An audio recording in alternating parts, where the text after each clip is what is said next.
Hello दोस्तों, क्या हाल चाल। स्वागत है आपका एक और नए वीडियो में। आज का अभी हमारा टॉपिक जनरल साइंस से ही है। साइंस से जितने भी इंपॉर्टेंट क्वेश्चन चुनिंदा पर्सन लिए हैं हम लोगों ने, जो सारी एग्जाम कॉम्पिटिटिव एग्जाम्स में आपकी सहायता करेंगी। तो चलिए शुरू करते हैं आज के अपने पहले क्वेश्चन से। पहला क्वेश्चन है, प्रकाश का अपवर्तन किस में होता है। जो अपवर्तन होता है प्रकाश का, वो होता है लेंस में। प्रकाश का अपवर्तन लेंस में होता है। प्रकाश का परावर्तन कहाँ होता है। प्रकाश का परावर्तन दर्पण में होता है। अपवर्तन लेंस में होता है। क्वेश्चन है, किसी वस्तु की स्थिति में परिवर्तन को क्या कहते हैं। मान लीजिए किसी की वस्तु रखी हुई है, उसमें कुछ परिवर्तन आ रहा है तो उसको क्या कहेंगे, गति ही कहेंगे। गति में परिवर्तन आ रहा है। दिशा सहित गति को क्या कहते हैं। दिशा सहित गति को वेग कहा जाता है। दिशा सहित गति को वेग कहा जाता है। वेग में परिवर्तन को क्या कहेंगे। अब वेग में कुछ परिवर्तन आ रहा है तो उसको क्या कहेंगे, उसको कहेंगे त्वरण। वेग में परिवर्तन को त्वरण कहेंगे। वस्तु की स्थिरता किस सिद्धांत पर निर्भर करती है। वस्तु की स्थिरता ये जड़त्व के सिद्धांत पे निर्भर करती है, यानी कि जड़त्व पर निर्भर करती है। क्वेश्चन है, द्रव्यमान और वेग के गुणनफल को क्या कहेंगे। द्रव्यमान और वेग के गुणनफल को ये संवेग कहेंगे। संवेग। संवेग में परिवर्तन किसके कारण होता है। संवेग में परिवर्तन बल के कारण होता है, यानी बल के कारण संवेग में परिवर्तन होता है। पृथ्वी द्वारा खींची जाने वाली शक्ति को क्या कहते हैं। पृथ्वी द्वारा खींची जाने वाली शक्ति को गुरुत्वाकर्षण कहते हैं।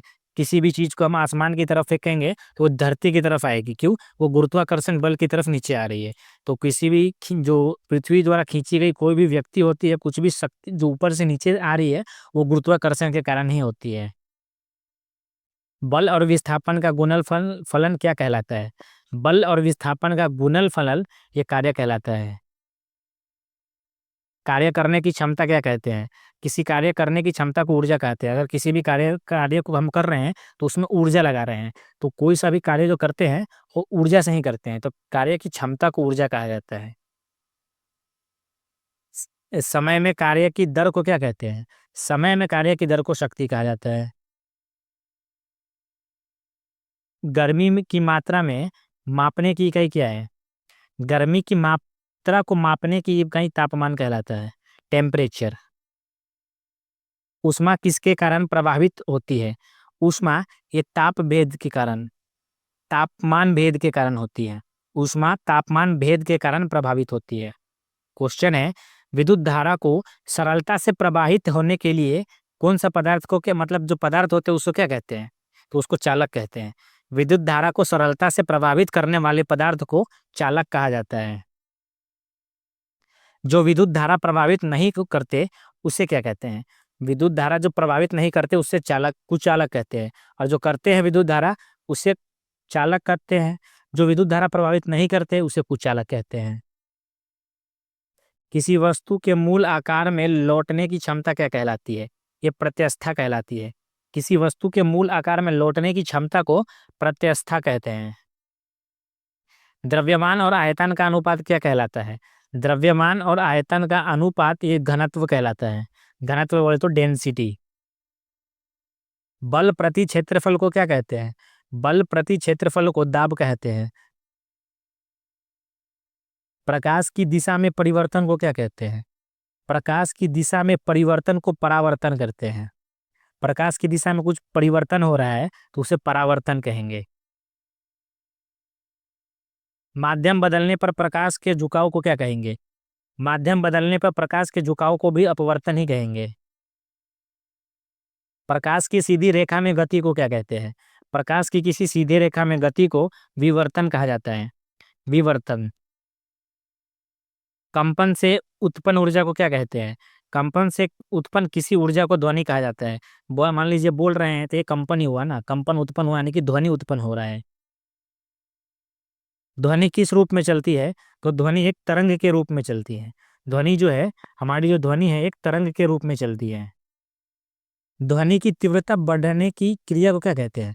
मान लीजिए कि ध्वनि हम अभी बोल रहे हैं, ध्वनि ये हो गया तो ये हमारी आवाज बढ़ गया, तो ध्वनि की बढ़ने की तीव्रता को अनुनाद कहा जाता है। अनुनाद। इलेक्ट्रॉनों के प्रवाह को क्या कहा जाता है। इलेक्ट्रॉनों के प्रवाह को विद्युत कहा जाता है।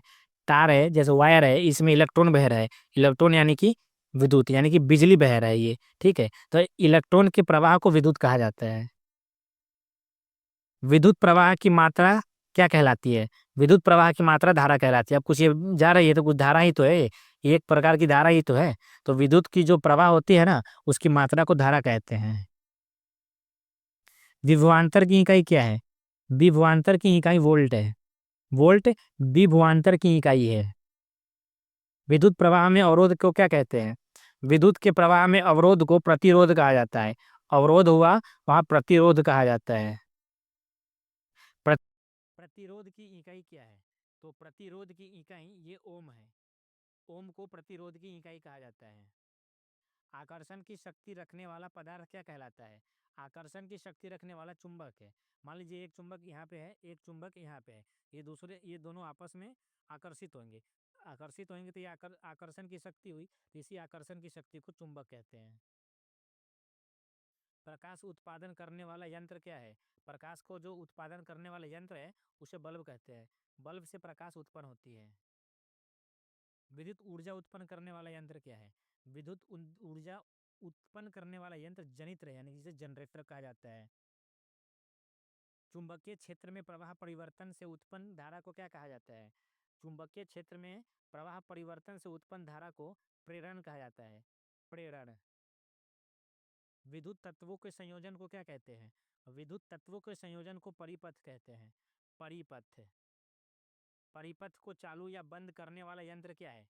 परिपथ को चालू या बंद करने वाला कोई सा भी यंत्र स्विच है। घर में ही होता है, आपने देखा होगा स्विच। तीन आयामी स्थान को मापने की इकाई क्या है? कोई सा भी तीन आयामी स्थान को मापने की इकाई आयतन कहलाती है। बल की एसआई इकाई क्या है? एसआई यूनिट बल की क्या है? तो ये न्यूटन है। बल की एसआई इकाई न्यूटन है। ऊर्जा की एसआई इकाई क्या है? ऊर्जा जूल। ऊर्जा की जो एसआई इकाई है वो जूल है। शक्ति की एसआई इकाई क्या है? शक्ति की एसआई इकाई वोट है। शक्ति की इस इकाई को वोट में नापा जाता है। वोट में मापा जाता है। प्रकाश की सबसे छोटी इकाई क्या है? प्रकाश की सबसे छोटी इकाई किरणें हैं। मान लीजिए प्रकाश ऊपर से आ रही है, तो ये इसमें किरणें ही तो है ना। ये सब किरणें ही है प्रकाश की। तो प्रकाश की सबसे छोटी इकाई को किरणें कहा जाता है। मानव शरीर की स्कैनिंग में उपयोग किरणें क्या है? मानव शरीर की उपयोग मानी शरीर में उपयोगी जो किरणें होती है वो एक्सरे से होती है। मानव शरीर की स्कैनिंग में उपयोगी किरणें वो एक्सरे होती है। एक्सरेज। परमाणु क्षय में निकलने वाली किरणें क्या है? परमाणु क्षय से निकलने वाली किरणें गामा किरणें हैं। दूर संचार में उपयोग होने वाली तरंग क्या है?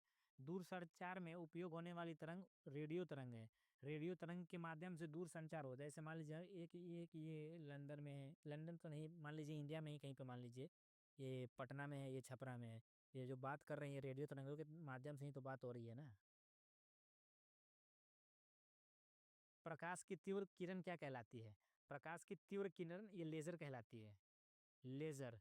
प्रकाश की तीव्र किरण लेजर कहलाती है। परमाणु का केंद्र क्या कहलाता है? किसी भी कोई भी परमाणु का केंद्र न्यूक्लियस कहलाता है। न्यूक्लियस। धनावेशित कण को क्या कहते हैं? धनावेशित कण को प्रोटॉन करते हैं, यानी कि धनावेशित बोले तो पॉजिटिव। और ऋणावेशित कण को क्या कहते हैं? ऋणावेशित कण को इलेक्ट्रॉन कहते हैं। नेगेटिव। Positive negative. निरावेशन कण क्या कहलाते हैं? तो ये न्यूट्रॉन रहता है। न्यूट्रॉन बोले थे न्यूट्रल, ना कुछ ना पॉजिटिव ना नेगेटिव। तो निरावेश कण को न्यूट्रॉन कहा जाता है। प्रकाश का कण क्या कहलाता है? प्रकाश का कोई सा भी कण हो उसको फोटोन कहा जाता है। प्रकाश के कण को फोटोन कहा जाता है। तो दोस्तों ये थे हमारे आज के क्वेश्चन। आशा करता हूँ अच्छे लगे होंगे। अच्छे लगे होंगे तो लाइक शेयर सब्सक्राइब कीजिएगा। मिलते हैं कल एक नए वीडियो के साथ। राधे राधे। जय हिंद। जय भारत।